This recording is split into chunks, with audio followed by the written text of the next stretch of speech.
Pastor Abel Damina reveals even another shocking revelation. Once again, the entire Christian community has been stunned by Pastor Abel Damina, the founder of Abel Damina Ministries and Power City International.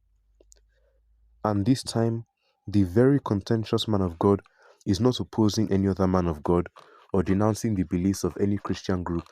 He has truly done the unimaginable this time by stating unequivocally that a Christian's use of alcohol or cigarettes is not sinful. That is to say, he thinks they have not done anything wrong if they can do it in a reasonable way. However, the contentious clergyman has already astounded the assembly when he challenged the notion that Adam and Eve's sin in the Garden of Eden resulted from eating fruits of the forbidden tree before he even dropped this bombshell. This was said by Damina on Tuesday in his sermon for New Year's Eve. Adam and Eve did not eat anything, he said. Adam and Eve did not consume any food. Were you present? You were not present. So how can we tell if they consumed any food? Jesus was present. In the Garden of Eden, was Jesus present? Indeed. Can Jesus tell us what transpired? Indeed. Damina continued by citing Mark chapter 17, verses 18 to 21 in the Bible to support his claim that a person is not a sinner because of what they eat or drink. You do not realize that Adam and Eve wouldn't be sinners if they ate something, he said. People are not sinners because of what they consume. It is not your diet. Eating or drinking something does not make you a sinner. Additionally, Damina declared that drinking alcohol and smoking cigarettes is not a sin, saying, I've told you that alcohol is not a sin. Cigarettes are not sinful. I've told you. I said it. Feel free to use it at the headline of your newspaper. He did, however, make it transparent that he did not support such actions. Am I advocating for you to smoke? He said. You should know from your father's house that smoking a cigar will shorten your life. Am I suggesting that you have some alcohol? You should be aware that lying down in a gutter is what happens when you drink alcohol. You will lose your trousers and shirt. You ought to be sensible enough to realize that.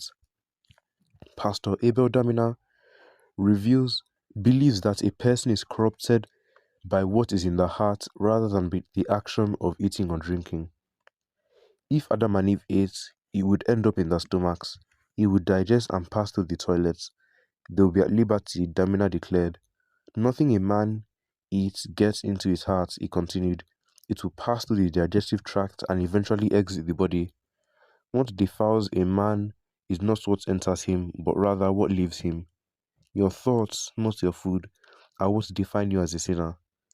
One time, someone questioned the controversial man of God why he chose to be controversial. He clarified that he did not decide to stir up controversy. As he said, the truth is that people who are used to hearing lies will find me controversial. The truth will sound different to someone who is accustomed to lying. Truth sounds rebellious when lies are institutionalized. Since my teachings are based on the same ancient Bible that has been in use for thousands of years, they are not particularly controversial. In terms of biblical teaching, the Pharisees and Sadducees were already teaching the Bible before Jesus showed up in the four Gospels, and their methods were different from Jesus' own.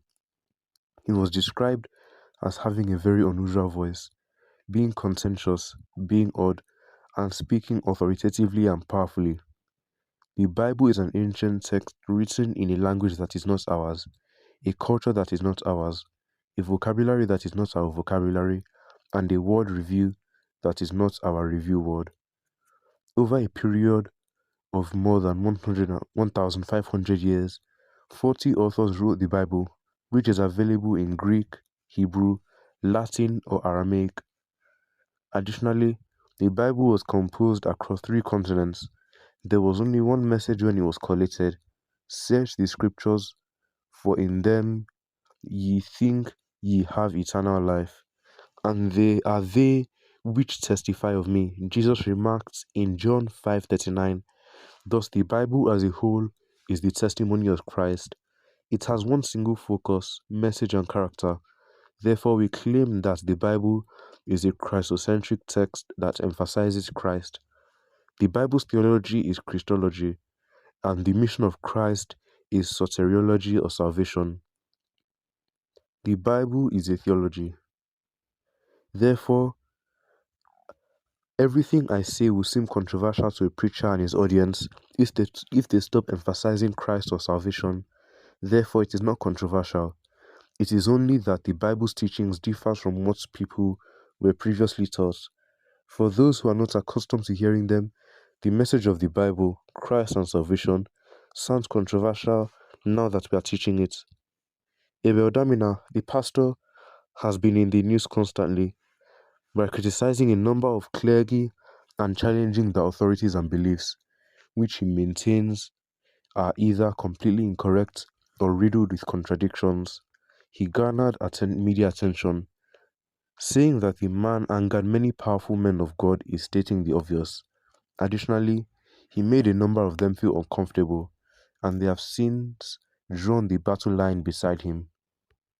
In addition to his dispute with Pastor David Enenche over allegations that he ordained him, Pastor Damina is involved in a number of conflicts with other influential figures of God's kingdom.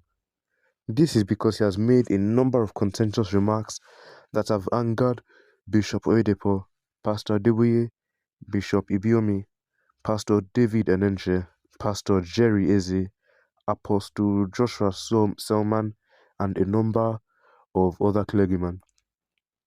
Along with his agricultural workers, he was not initially a guy on the war road. In addition, he advocated for prosperity and accepted all the other ideologies that the others promoted. However, following what he described as a divine encounter, his views abruptly shifted and he was transformed into a whole new man of God. He stopped supporting prosperity preaching and disagreed with a number of other ideas that men of God believed, including tithing. Additionally, Damina has adopted yet another gospel that appears alluring and occasionally causes controversy, since his widely reported departure from the prosperity spell. He was born in northern Nigeria on August 29, 1960, and lived with his parents for the majority of his early years. He is well read, evidenced by the doctor at the beginning of his name. Speaking about the beginnings of his church, Damina stated that he founded Power City International in 1992 after seeing a vision for the ministry when God instructed him to feed the hungry sheep. He held the first Apex service at the Apex Cinema Hall in Akwa Ibom a year after he opened his church. This contributed to the ministry's expansion. He gained popularity for his teaching methods, but this popularity was short-lived as many began to view his ideas as heretical. Bishop David Oyedepo, the presiding bishop of the Living Faith Church, also known as Winners, and Apostle Joshua Selman, founder of Koinonia Eternity Network International, were among the first group of clerics to criticize his teaching approach. Well, what are your opinions on this? Make sure to leave them in the comments down below, and don't forget to like and subscribe, and make sure to turn on notifications so you can be notified when we upload daily content here on this channel. And make sure to share this video with your family and friends so that they know what is going on and they can give their own opinions on this.